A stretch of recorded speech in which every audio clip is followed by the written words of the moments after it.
And I believe that we are live now. Welcome everyone to our discussion today. I'm Chris O'Brien, your host, the editor of the French Tech Journal.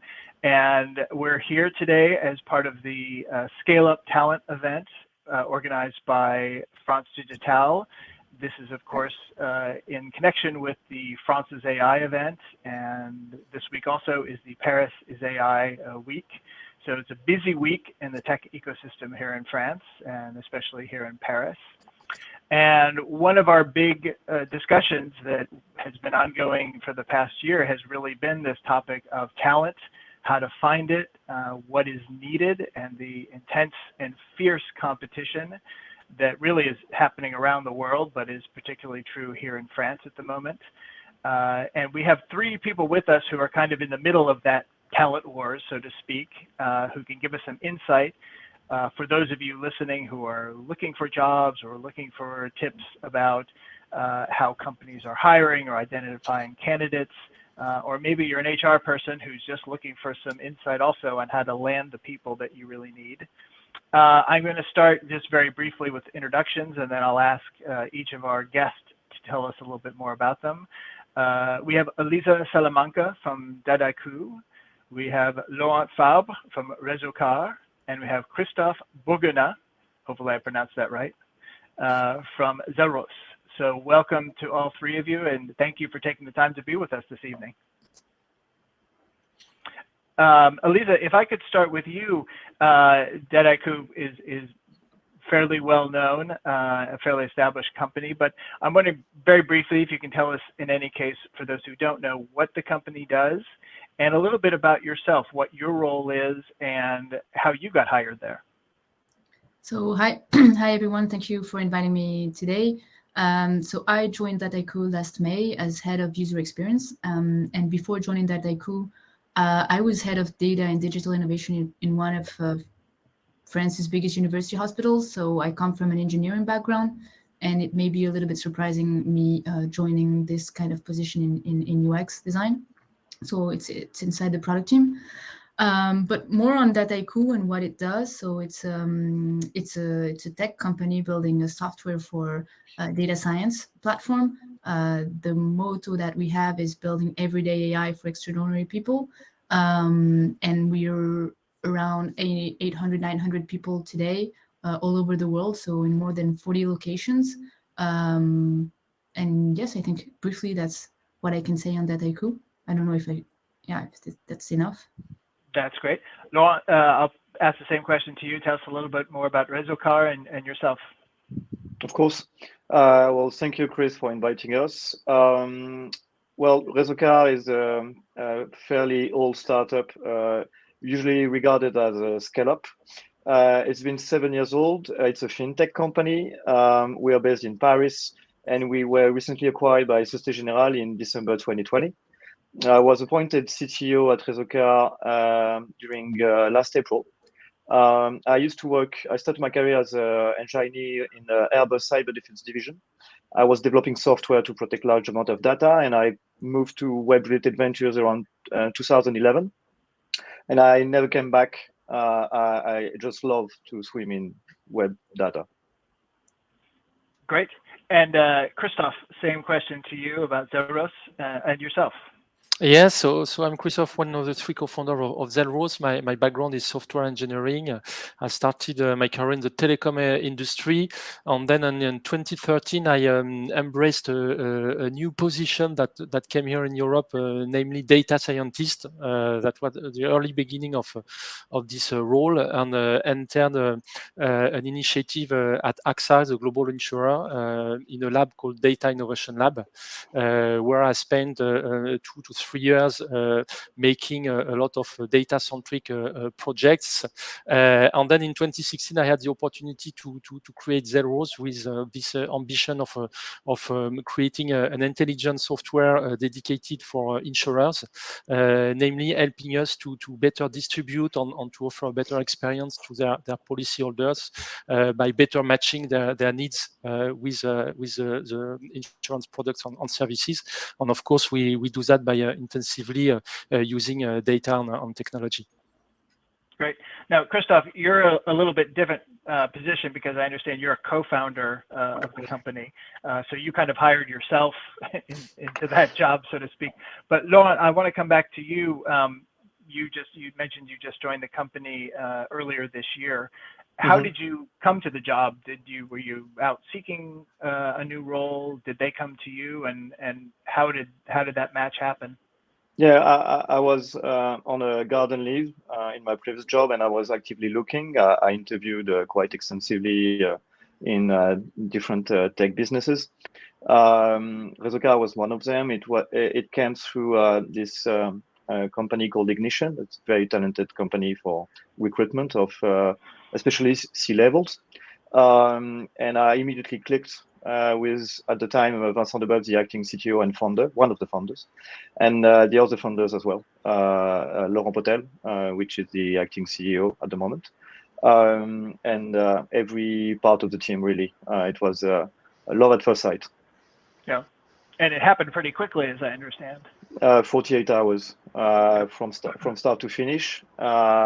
It was quite a ride because, as you may have experienced yourselves, when you bump into new people in the business, it's a small business, especially in Paris. But when you bump into new people, there's always some a part of you which wants to believe that it's possible. But also, after a while, you always get acquainted to the fact that it might not turn out as you expect. So 48 hours is a very good score. Yeah. And Elisa, I want to ask you the same question. You mentioned you came from, you were working in healthcare at a hospital. Were you looking for a job? Did they recruit you? How did it happen that you came to Dataiku? I would say a little bit of the same as Laurent. I was actively looking for a position somewhere else, and I was looking to join both a French and international company, so that they could kind of cover that field. So very international, but with the French founders, so co-founders. And I was looking to join a scaling startup, which Dataiku is clearly is clearly doing now. When I started interviewing at the end of last year, there were 450 people at Dataiku. Now we're more than 900, so it has doubled in less than a year. I was also looking to work into a data science tech company. And well, putting all that together, there are not a lot of other companies out there that are doing that in Paris and that fill all those criterias. Yeah. So Elisa, let me stay with you and Dataiku for a moment, because this is a company I've followed for several years now, and it's been steadily growing, steadily increasing, but clearly there's been a real acceleration in the past year. Why is that? Is it just a question of that's the stage that the company is at? Has there been a bigger shift in the technology that's driving that accelerated growth? I mean, there hasn't been any shift in the technology. The company is just growing, and it's recently done a Series E fundraising last August. So the idea is really to scale the company in every field. We're hiring in R&D, we're hiring in sales, we're hiring also in support roles. So I mean, the company is just growing and extending all over the world, but no change of technologies and no. Yeah. So let's just follow that a little bit more in terms of the technical talent, the kind of profiles you're looking for. What are the trends you're seeing? Obviously, you're an AI company, and we're here during a big AI week for the French tech ecosystem. Are most of those technical talents people that you need to have some sort of AI or algorithmic expertise, or is it possible to generalize and talk about what you're looking for? Yeah, so I mean, we are looking for all kinds of roles, tech roles. So we're recruiting software engineers and everything in R&D, and there we're not necessarily looking for people who are specialized in specific types of technologies, but we're looking for people who want to learn. So we're not following necessarily the latest trends in software development, but we're looking for people who really want to work in an AI environment. And as a tech company, we also have a lot of needs of profiles that are halfway between tech and sales. So in terms of customer success management, implementation manager, all those roles require to have a little bit of technical knowledge. But we are not requiring everyone to be AI specialists, just people who are have the willingness to learn and that are interested in the field. And of course, other roles in R&D, which are sometimes forgotten, or it's around everything that is field engineers, cloud architects, product managers, UX designers. And here again, I mean, in terms of UX designer, and I can speak for that because it's my team, we're not looking for data science specialists, but people who want to work in the data science field and want to learn what AI means today. Yeah. And we'll continue with this conversation in a moment, but I just want to let our listeners know that if you have questions either for the general panel, myself, or any specific speaker, feel free to post those in the chat channel. We've seen some people start to wave their hands and say hi, which is great. So thanks for chiming in. They may respond to those as we speak, or we may pull those out and ask those in our general conversation. So don't be shy. I know no one likes to be the first to ask a question, so don't be afraid to raise your hand. Let's continue with you, Christophe. I'll ask you kind of a similar question, you know, in terms of where you are in your journey, the company's journey. Is it possible to sort of give us a sense of what kind of profiles you're looking for, what kind of technical needs Zelros has at this moment? Yeah, definitely. I can share some figures. So we are currently 60 Zelrosians over 4 countries. Majority is in France, but we also have a team in Germany, Italy, and North America. So we start to have people in different time zones, which is, by the way, something interesting to learn. We are a product-centric company. And I would say also an AI first type of product. So all recruitments on profiles have this ambition of working for a same project, a same direction around a product. May it be the marketing aspect of the product, may it be the scaling aspect of the product, of whatever. And I think that's the core of the company. The company is a product. And then in terms of technical skills, I think what we see more and more is the need of people with experience in putting in production AI or machine learning. So I will define it like, on one side, data science engineers or researcher, but who know very well about software, about coding. On the other side, software engineers who have a certain level of knowledge about machine learning and AI. And of course, we don't expect anybody to know everything. So a bit like what Elisa explained, we believe a lot also in collective intelligence, in learning by doing, and also making errors, and also training itself on self-conducting its career path. And so I would say that's how I would define today the trends on type of skills or mindset we are looking for. And Laurent, excuse me, the same question to you then, in terms of what types of people you're looking for, what kind of skill sets are needed? Okay, well, the way it works for a company like us is the following. I define research angles alongside the good people of Société Générale, especially because it has to match the different type of project that we might have in the group to share resources and some of the results when it's possible. So we need to mutualize some of this workforce to be able to achieve bigger things. A good part of the job is made by external companies such as Fidal to inspect all the paperwork that we need to produce along the way.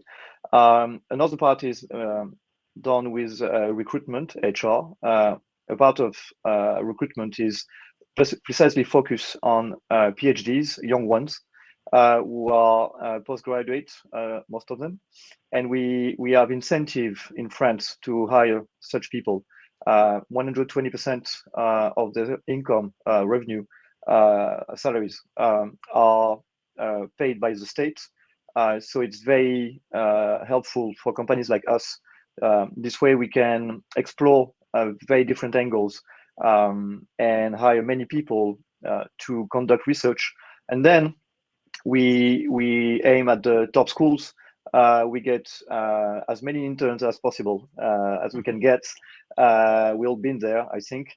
But the novelty is that they are especially good. They become better and better every year. And you might think that data is a field which requires a lot of extensive experience. But as it turns out, it's not necessarily the case. The top school nowadays, they're extremely efficient at producing really top recruits for projects like us. And we do very different things. We do computer visions, NLP, which is text analysis, automated text analysis. We also do voice analysis, clustering, a lot of things, a lot of very different fields in data science itself. So my experience is that as long as you keep to this strategy, and also as long as you keep people motivated from the start, from the very first meeting point, as soon as you take your phone to call them for the first time, you need to put a lot of energy into the process, because people will give you a small amount back right away. But more importantly, you need to teach them, to nurture them into something bigger. They are eager to learn, and there's a lot of things to learn in our field. Well, I just you made several interesting points. I want to come back though, just clarify one thing. You mentioned the state will pay the salaries of certain people. Did I understand that correctly? That yes, 120%. Okay. All right. It seems like a lot, but it is the case. Yes. Okay. Well, there we go. Vive la France. Exactly. Well, okay, but let's follow that a little bit, because I think part of what you're touching on there was my next question, which is how are you finding the people that you need? Elisa, let me come back to you. You know, when we spoke previously, you mentioned that now at this point, Dataiku is hiring about 50 people a month, if I understood that correctly. You know, we've seen an extraordinary year, I think, this year for the French tech ecosystem in general, with huge funding announcements. But we're seeing that around the world, right? I mean, everybody who's not a GAFA company has been raising big money, which means they have a lot of money to go out and find the best talent. So that's a pretty intense competition there, especially if you have global ambitions. So how are you finding the people that you need, and how are you convincing them to join Dataiku?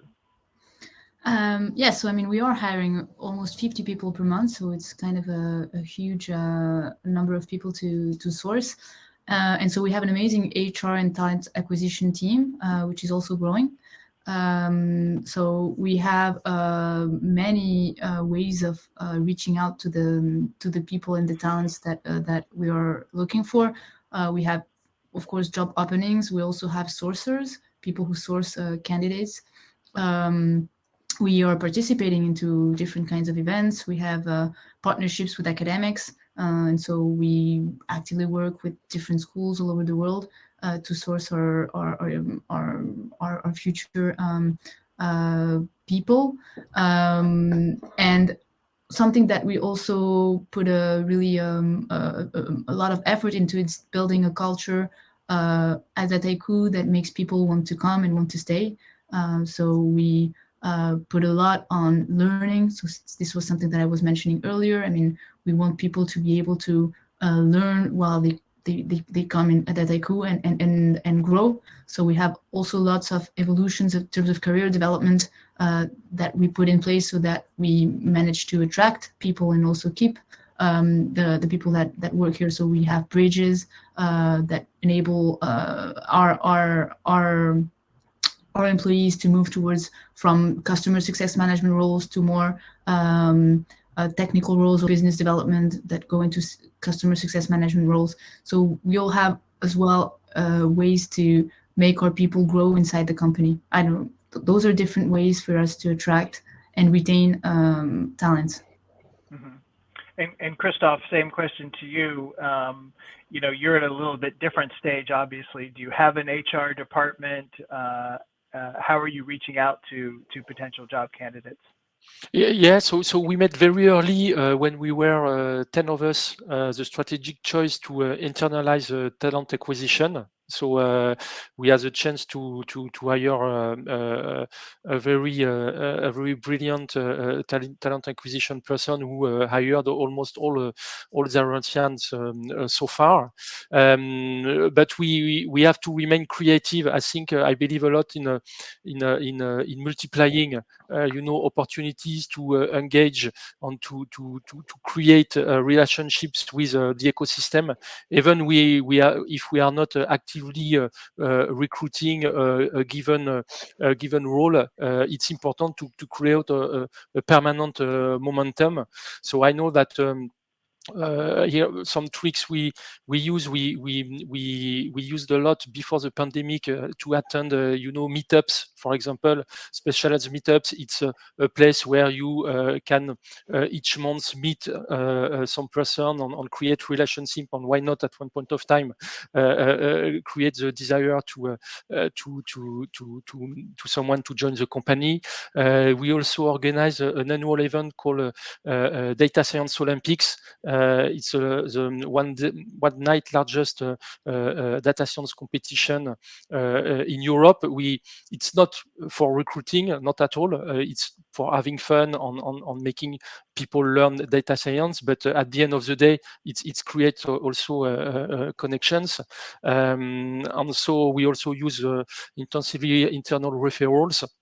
So there are Russians who love working where they are and doing what they do. Of course, naturally, can recommend to their network, and generally those are good recommendations. So here are all the panels of tips that we are using, including for also this type of webinar that we love to do and share. Mm-hmm. And so I'm curious, have you hired anyone who was a participant in the Data Olympics event, or is that? Yeah, it happens that 4 years ago we hired the winner of the Data Science Olympics, it's called Nikita, but it happens like we hired this guy. So yes, it already happened. Okay, so it's possible, but not necessarily the goal. But yeah, No. It's interesting I guess another way to get get visibility for the company in this sort of crowded market space, to let people know. Yeah, on to finish on that, I think to hire best talents, it's not about proposing huge salaries or getting straight to the points to hire. It's also seduction on little by little, putting in the mind of people that they could be happy to join our kind of company. Yeah. Well, Laurent, let me come back to you on this as well.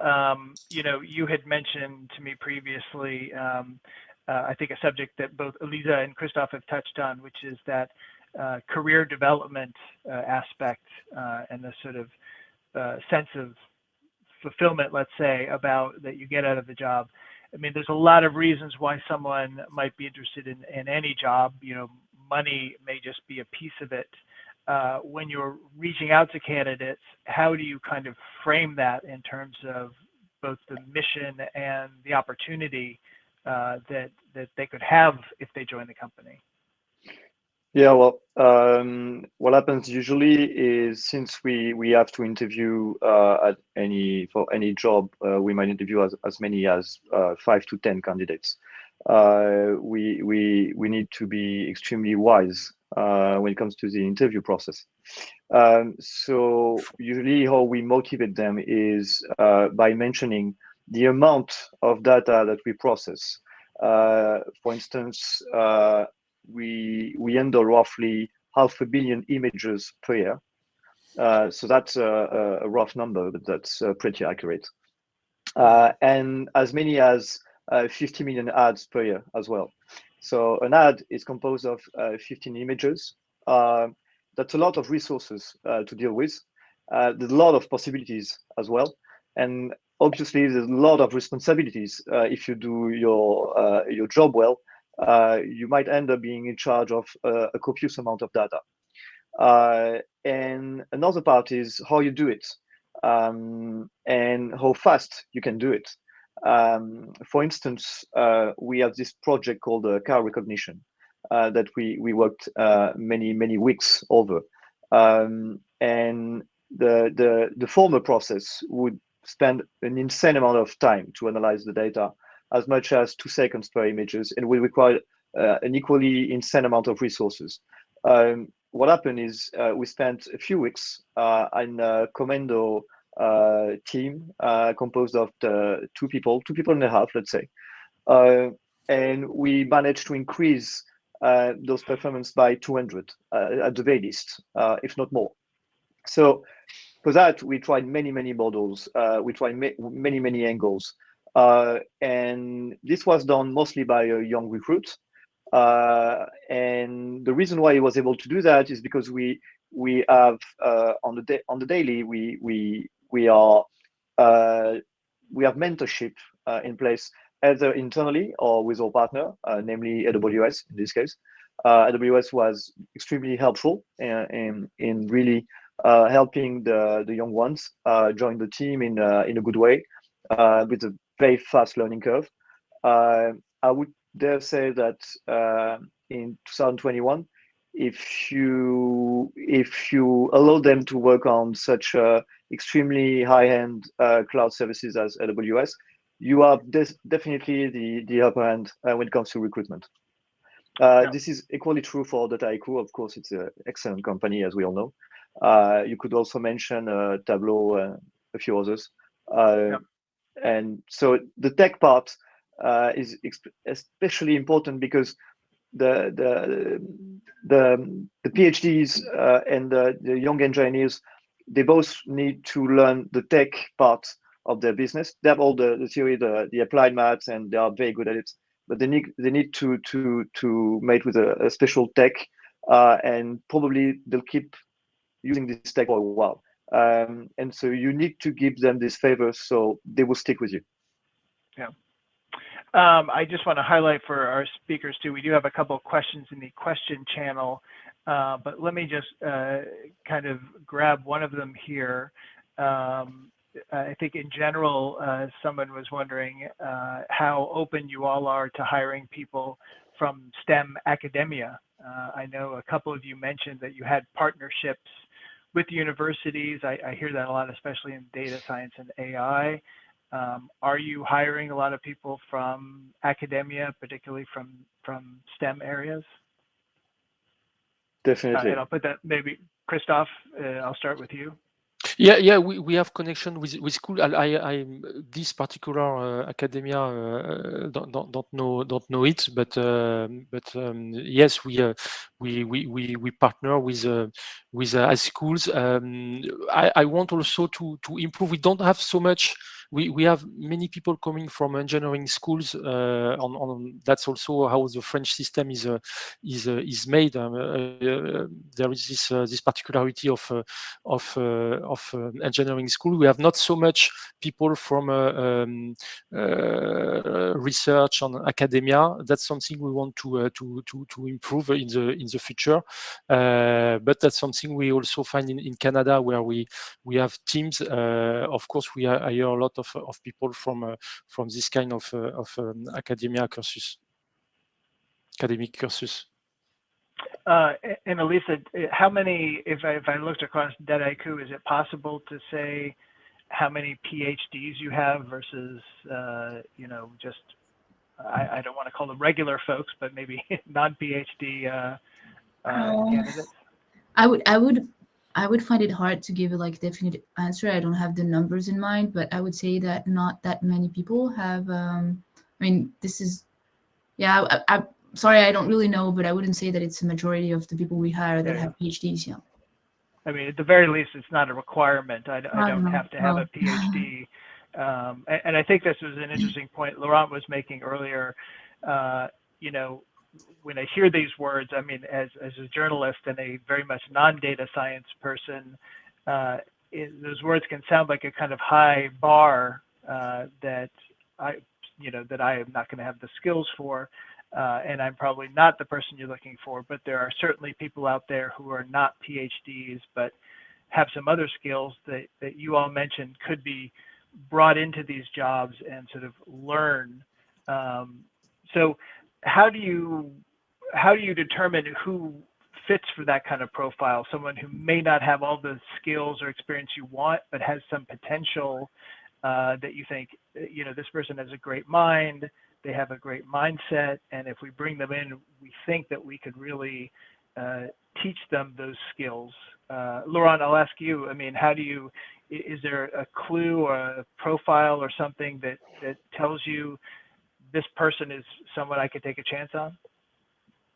Sure. That we hired, I think this year alone, I think 15 profiles on the data side. And the way we did it is we first assess through HR the cultural fit, which is tremendously important to us.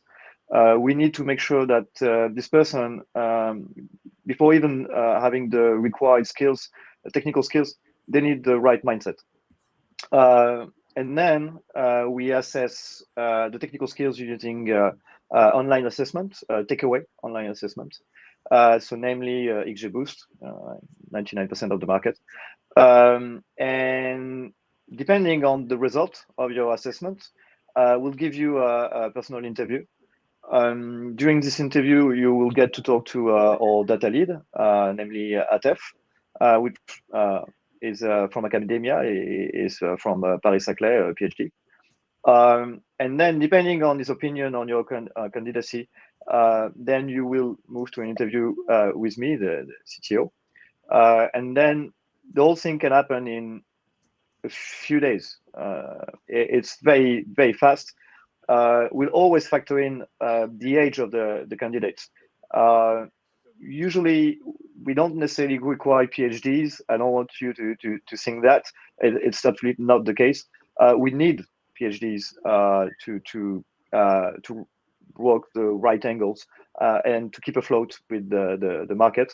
But the most of the workforce in our data service is going to be mostly engineers from specialized masters in top schools. I could name a few. You have Paris-Tech, of course, Les Ponts, Les Mines, and usually they are, especially Les Mines, they are extremely efficient at providing very good recruits, and we hired many of them very easily, I must say. Elisa, you had mentioned this a little bit earlier, but I wanted to come back to this question of company culture.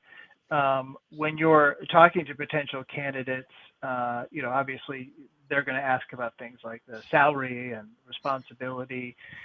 You know, that's normal stuff. But you sort of mentioned that, you know, the mission of the company and things like culture and career development are important. Do you find candidates are asking those questions as well? And do you get a sense of how they prioritize those things? Are they more concerned about what are their career opportunities, or are they mainly coming to you and saying, hey, what's my paycheck going to be?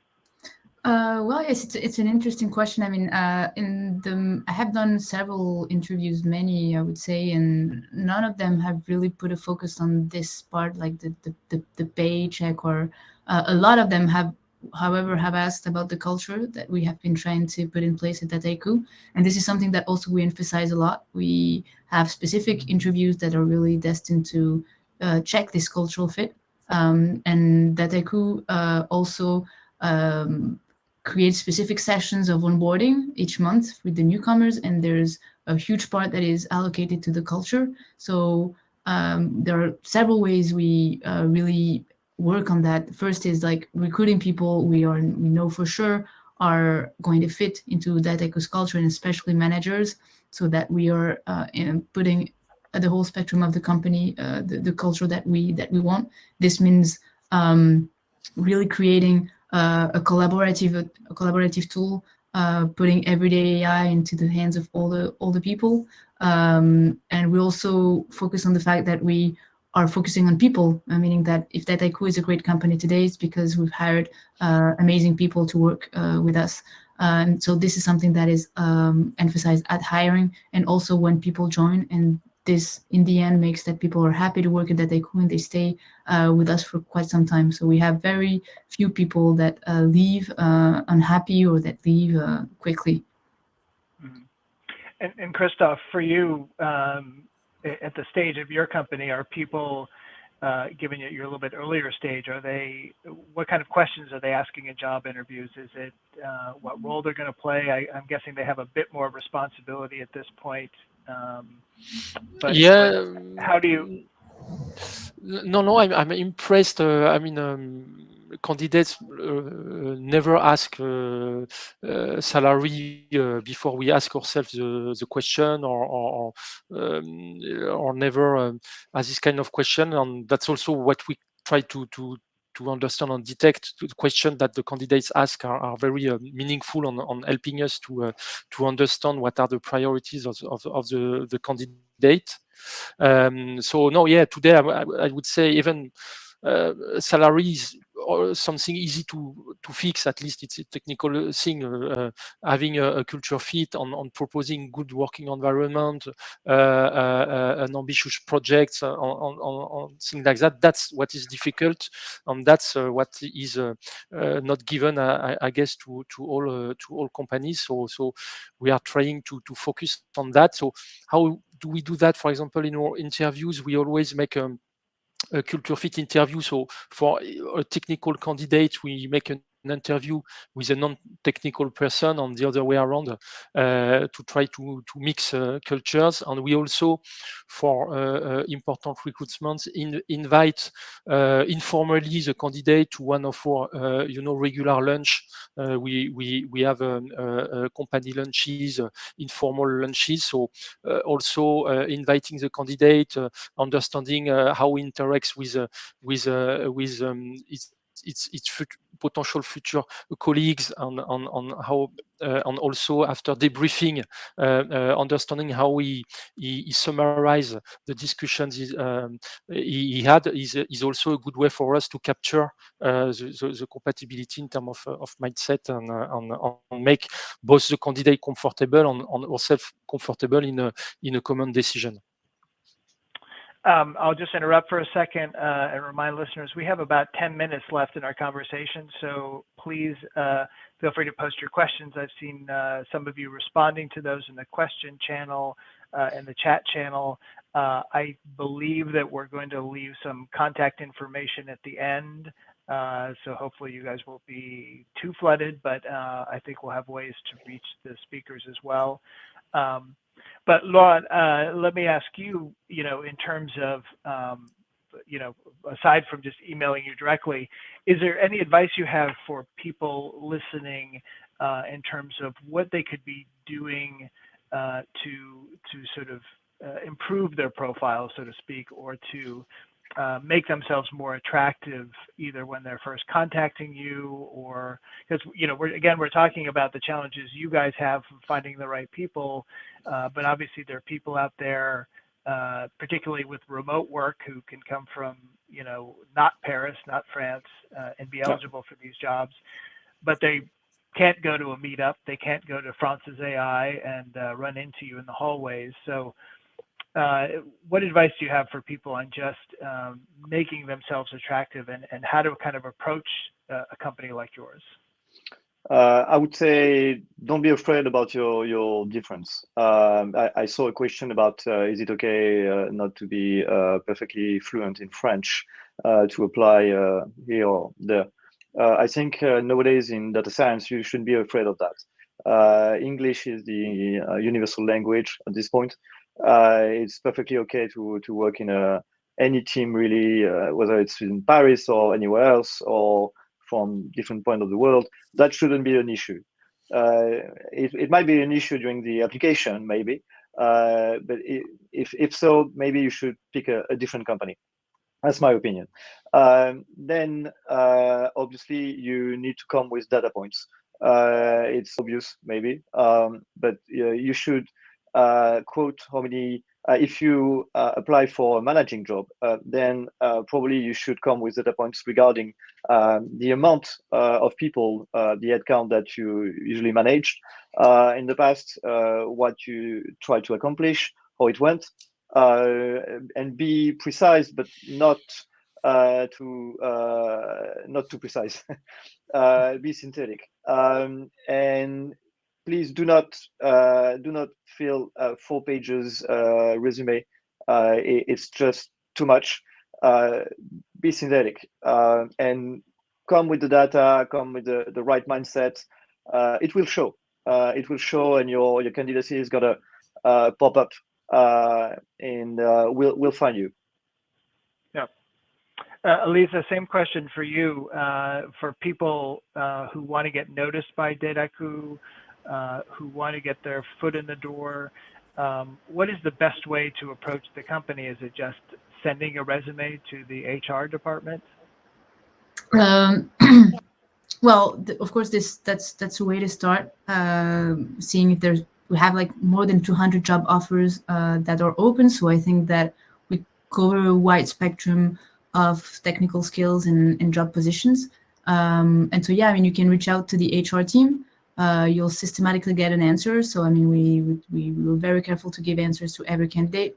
And if not, you can also reach out to Dataikers, so Dataiku employees.